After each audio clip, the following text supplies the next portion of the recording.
we're going to go ahead and take a look at that as far as, again, if you're coming from this class and going into calculus, you're already behind the curve as far as people who are in AP pre-calc. So you'll learn a lot of useful stuff before taking calculus next year. So take a look at that for those of you who are going into calculus next year. So, starting off with our sequence and factorials. What is a sequence?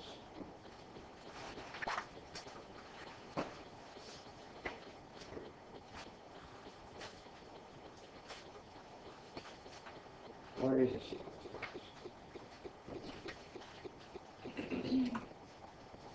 This isn't Monday, this is Wednesday, folks. Just a little bit more.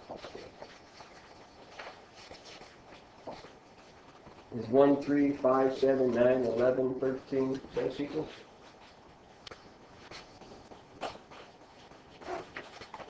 It is apple, banana, cantaloupe. Is that a sequence? Sure. Sequence is just something where we have it defined. Well, in mathematics, a sequence we can define as far as being paired up with positive integers. As far as there's a first term, there's a second term, there's a third term, there's a fourth term, something that defines that particular order. So it's just a collection of a list, right? A list of collection where, again, where we have that ordered, the first term, second term, third term, and so forth. This is why we can say,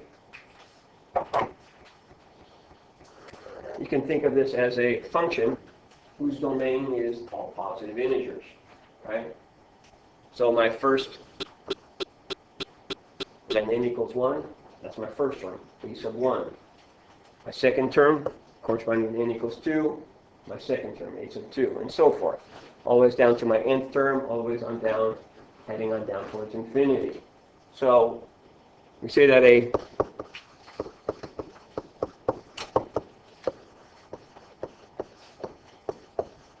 infinite sequence is a function whose domain is a set of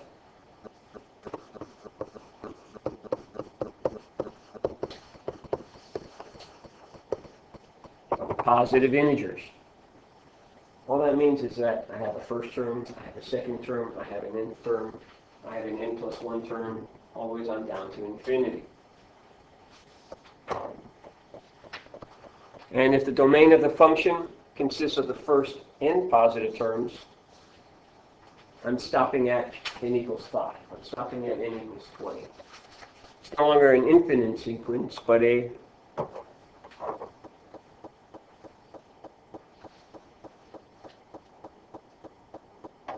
it's not infinite, it's what?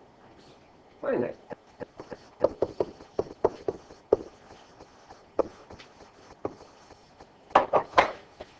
So sequence, again, just something where there's the first term, second term, always down to the nth term, or always down towards infinity.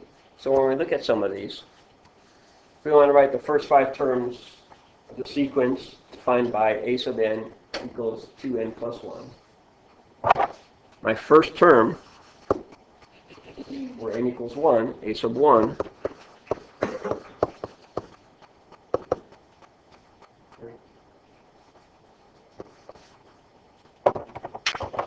mind-blowing, right? My second term, where n equals 2, I'm just substituting in n equals 2.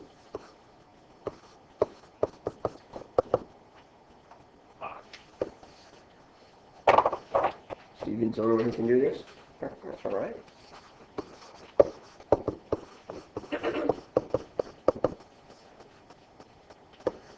And hopefully, well before this, you guys started seeing a pattern.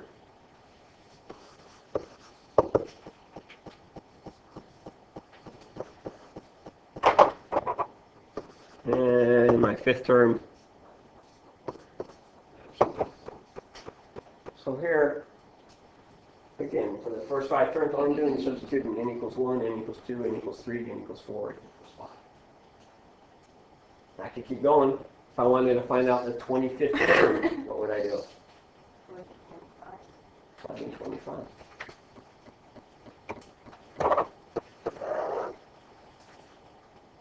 First 5 terms here. So my first term,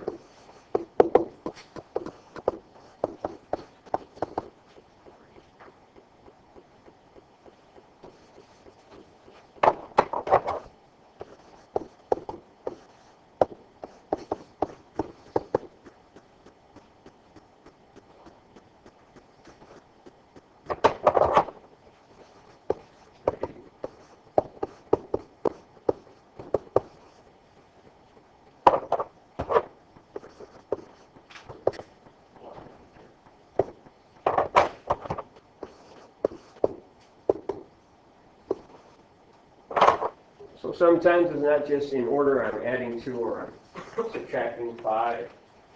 When you have that negative power, you get the fluctuations. Sometimes it's just this easy as far as it is my 50th term, or what are the first 5 terms. We may have stuff like this as well. So here we have a sub n equaling 2 plus negative 1 to the nth power, all divided by n.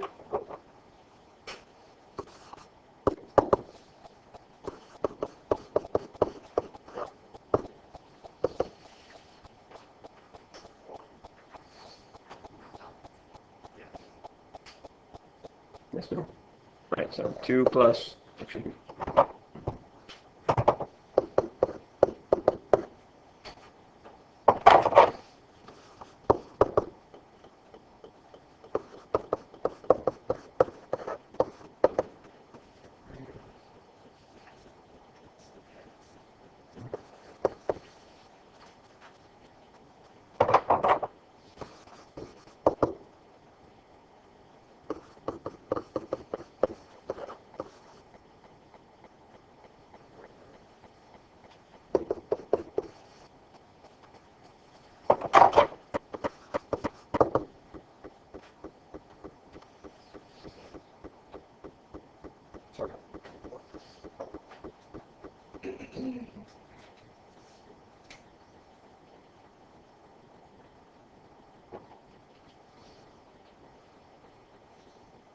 What do we get again? Yes, no? I seem to be short on that. So.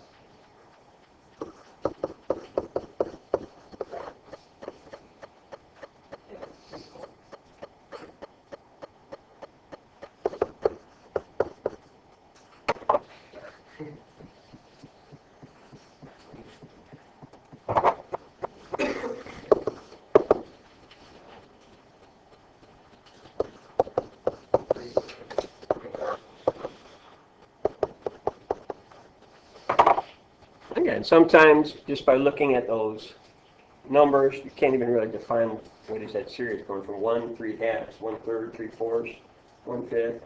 Eventually we'll be taking a look at that. Looking at the first 5 terms or whatever, how do you define that particular sequence if there is a sequence to define? And lastly here. A sub n equals negative 1 to the n over 2 times n minus 1. Anybody want to attempt this one?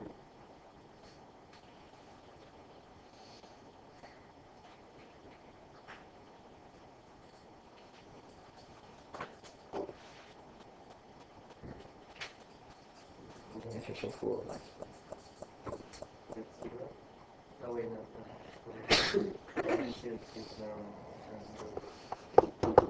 Okay, I'll try this first one here. So, a sub 1.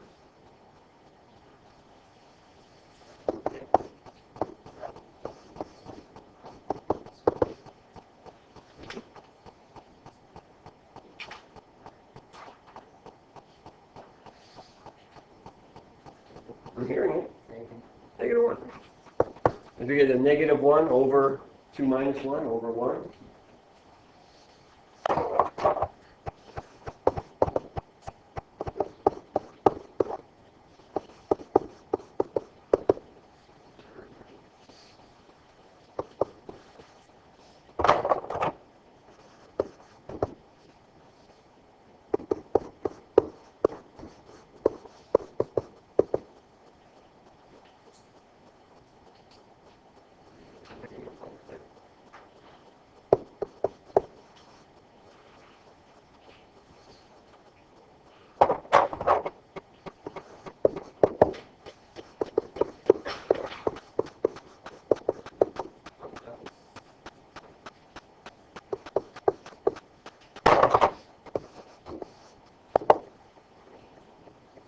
What's that? 1 over negative 1/9. So we went from negative 1, 1/3, negative 1/5, 1/7, negative 1/9, Next term would be what? 111, negative 113, and so forth. So we did have a sequence associated with that. So this is just looking at those first few sequences, or first few terms of that sequence. Again, the way that this is defined, the way that these particular sequences are defined, I can find the 50th term if I wanted to. I can find the 100th term just by plugging in n equals 100, right? But sometimes we have sequences that are defined recursively, meaning that to define a sequence recursively means that all the terms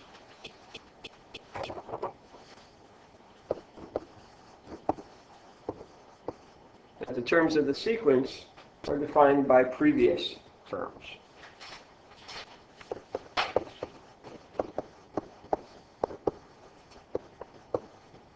So it's not just plugging in, but I also have to know what happened to the term before that. So, therefore, you need to be given one or more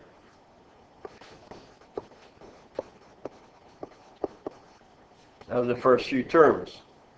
And the most well-known recursive sequence is the Fibonacci sequence.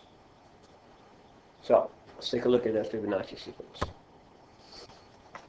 So, this Fibonacci sequence, find recursively, A naught equaling 1, A1 equaling 1, A sub k equaling k minus 2 plus k minus 1.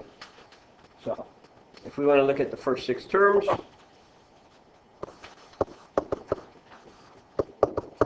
where's first 2? That was easy. That next one, to find those future terms, I have to look at this, how it's defined. So if I want a sub 2, 2 is my what? 2 is my k. So it says this is equal to a sub 2 minus 2, or a naught, plus a sub 2 minus 1, a1. We already know from here and here what a naught and a1 are. So I know that a sub 2 is equal to 2.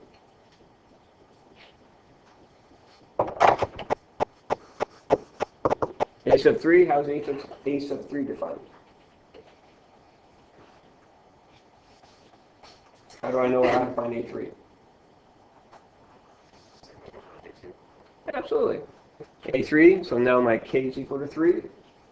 So it tells me this is just A1 plus A2. Or just 3. This is how we find all the future terms. A4 is just going to be A2 plus A3, or just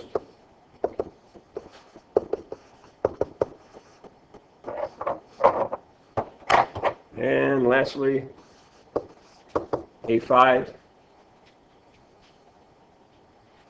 On here, folks.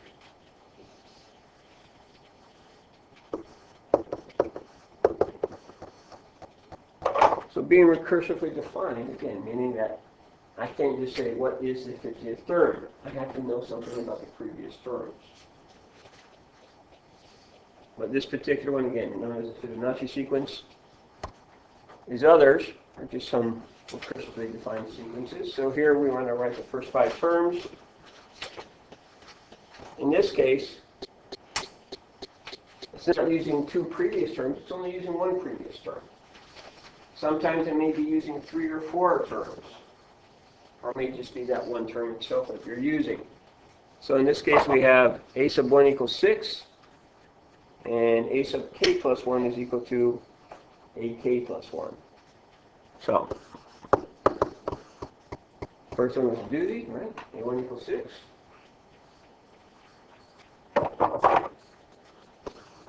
For my A2, looking at this, I'm looking for A2, so what does that mean K is? K is 1, because A2 is the same thing as, right? So according to the formula, I'm using when K equals 1, so I'm looking for A1 plus 1, and we know that A1 is equal to 6.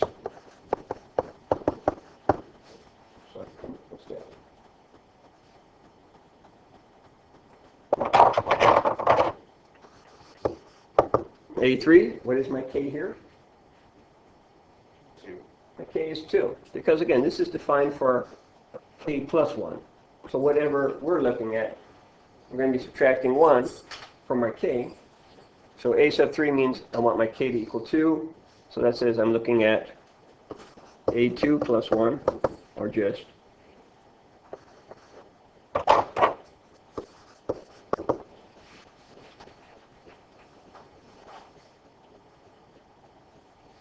hopefully we see a pattern by now, folks.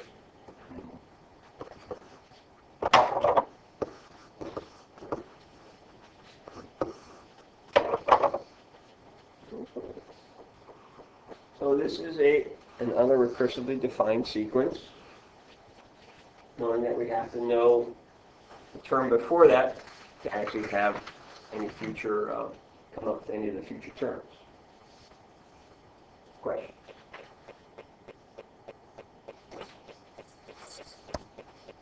Factorial notation. Have you guys seen this stuff before? N with an additive, right? If n is a positive integer, n factorial defined as n in exclamation point. So if you've seen those on your calculators, doesn't mean they want you to emphasize that variable, that it has an additive or anything like that. That's factorial. What is a factorial? It's like, if it's factorial of 3, that's 3 times 2 times 2. Absolutely.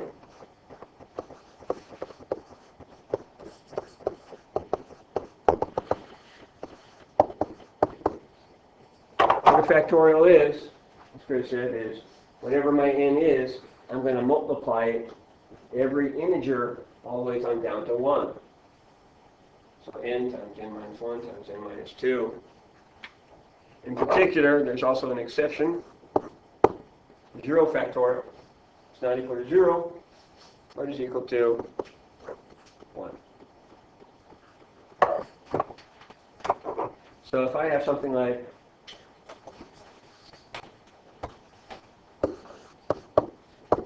what is 3 factorial? 6. So 3, and then subtract 1. 2, subtract 1, 1. I'm looking at 5 factorial. What do I do? 5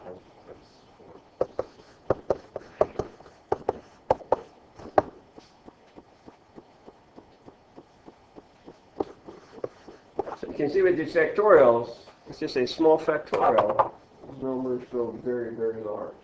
But this is all a factorial is. Again, whatever that number is, I just multiply it with every consecutive integer, ascending all the way down to 1.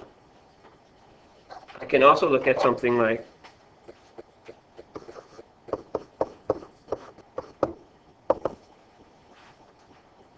n plus 1 factorial. Here I'm starting off with n plus 1. I subtract 1, what do I have?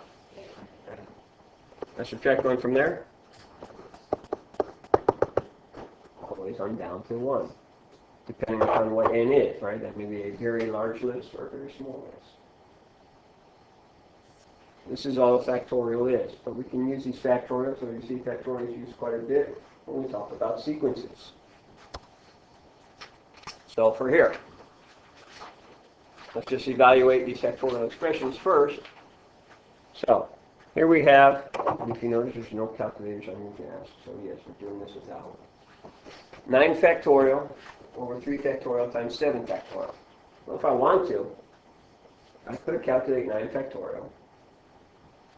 But it is a very, very large number. 9 times 8 times 7 times 6, always down to 1. Divided by 3 factorial and 7 factorial. Or we can just say 9 factorial is 9 times 8 times 7, always on down to 1, right? Times 6 times 5 times 4 times 3 times 2 times 1. What's 3 factorial? 3 times 2 times 1. 7 factorial?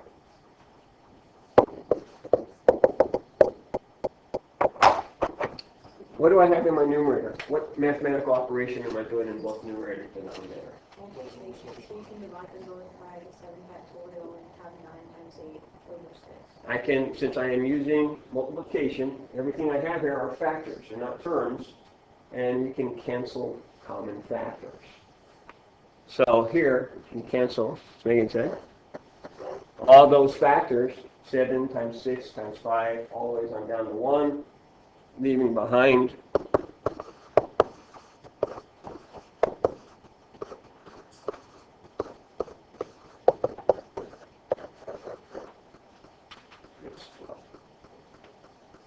again, if I wanted to, we could say, what is 9 times 8 times 7 times 6 times 5, multiply the entire thing on out, deal with that unwieldy number, and you will come up with that exact same number.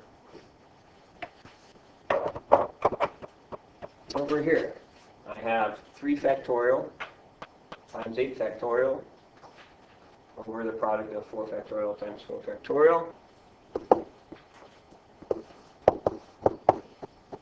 Here's my 3, right?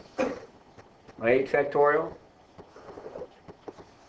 How far out am I going to write my 8 factorial? So 4. Why the 4? That's where order it starts to begin to overlap with the other one. Absolutely. We're looking for what can cancel out. So I'm going to write my larger factorial all the way up until denominator or numerator, or the one I want to cancel out with, until I reach that one. So we're comparing this with the 4 factorial, which here's my 4 factorial. At the same time, I have a 4 factorial. Can it cancel out with that 3 factorial something? So here I can write my 4. Again, everything is being multiplied. So I can cancel anything I want to that's in common. So here, those 4's are gone. 4, 3, 2, 1. What else?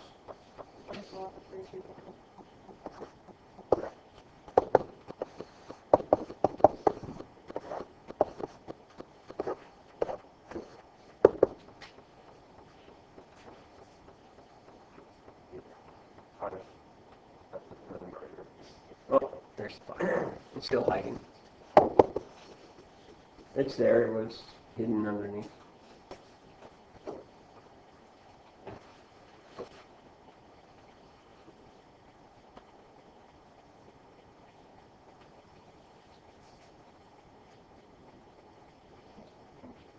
Hmm?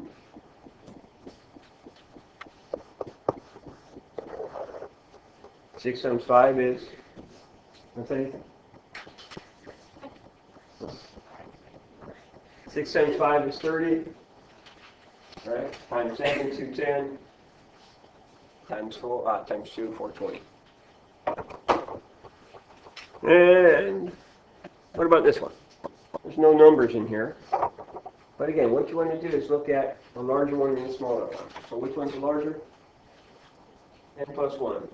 So I just want to write everything, keep on subtracting 1 until I reach that smaller number. So, n plus 1 times n. Have I reached a smaller number yet? Yes. Absolutely. So I know it's just always everything down to 1. And the bottom, the denominator, I just have my n down to 1. So here I can see I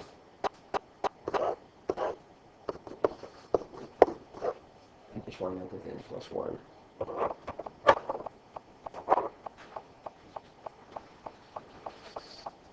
Over here, once again, the larger numbers in my numerator. I'm going to keep writing the factors until I get to that denominator. So n times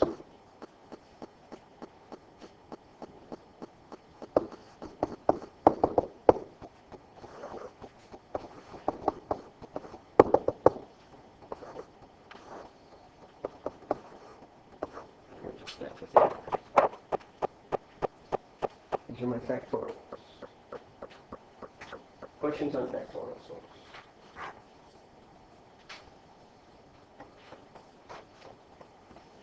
Is this as hard as it gets? I'm sorry? Is this as hard as it gets? This is as hard as factorial gets.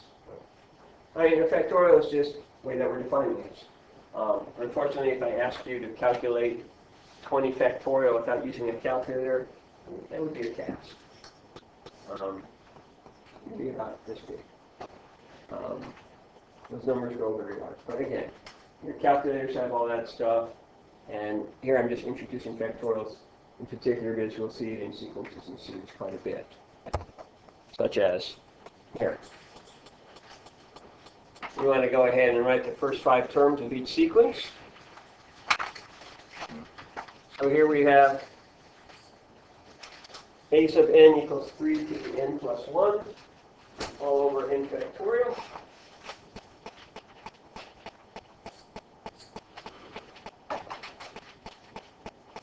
So,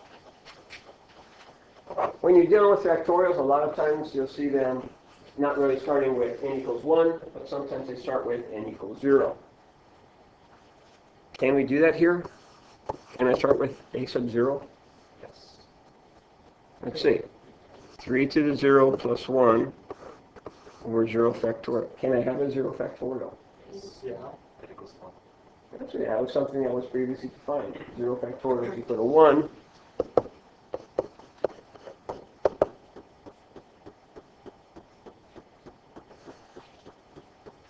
So a sub 0 we can define as just equaling that very first term equaling 2.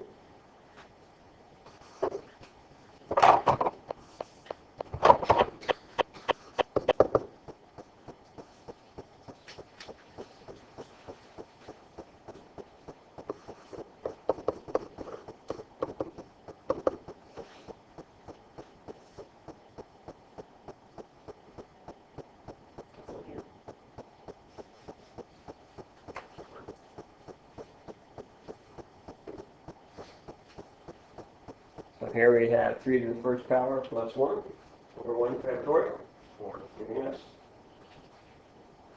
giving us 4.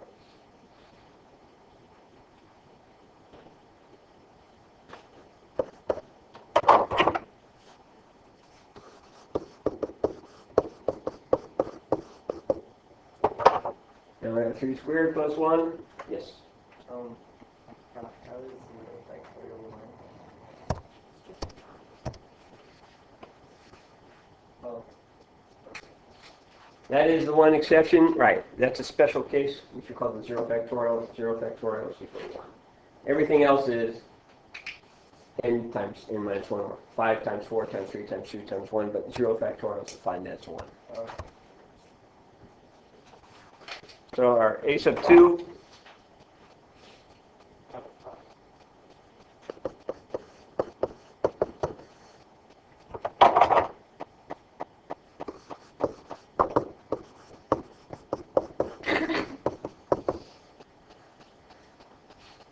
3 to the third power plus 1 divided by 3 factorial.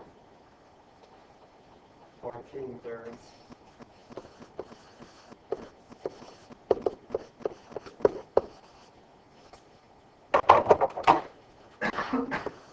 And lastly, somebody else, 3 to the fourth plus 1 over 4 factorial.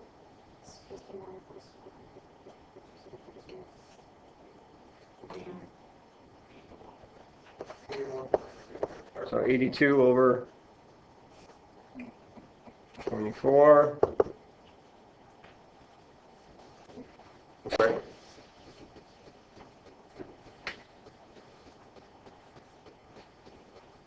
Forty-one over 12. 41 over 12.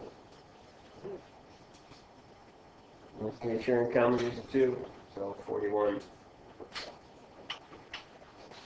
So these are the first 5 terms in this particular sequence that had a factorial. What about this one?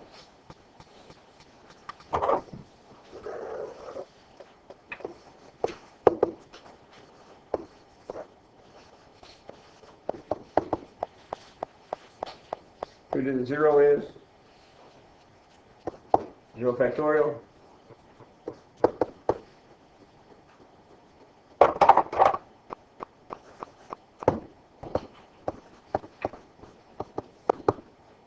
So 2 to the first divided by 1 factorial, up on there.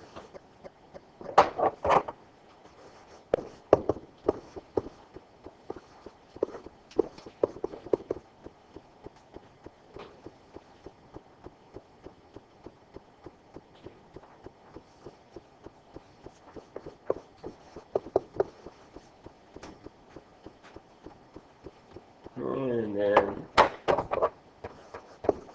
a sub 3.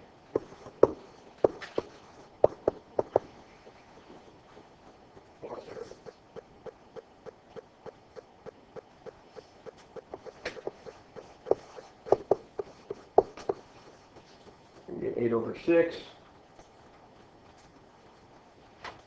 Just 4/3.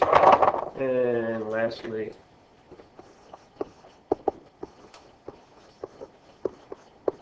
else to the 4th over 4 factorial.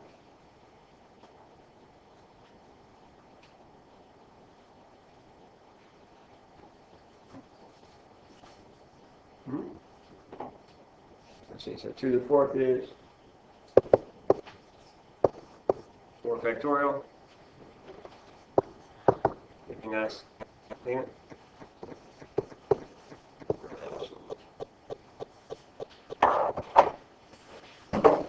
This is all there is to it as far as the sequence. Whether we're looking at an infinite sequence or whether we're looking at a finite sequence. Finding those terms, whether it's recursively or just plugging in n equals 5, n equals 10. We have different types of sequences, some of them involving factorial, some of them not. What? Fun stuff.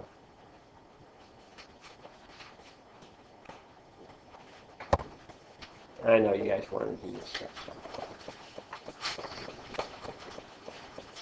Plenty of time to work in the homework.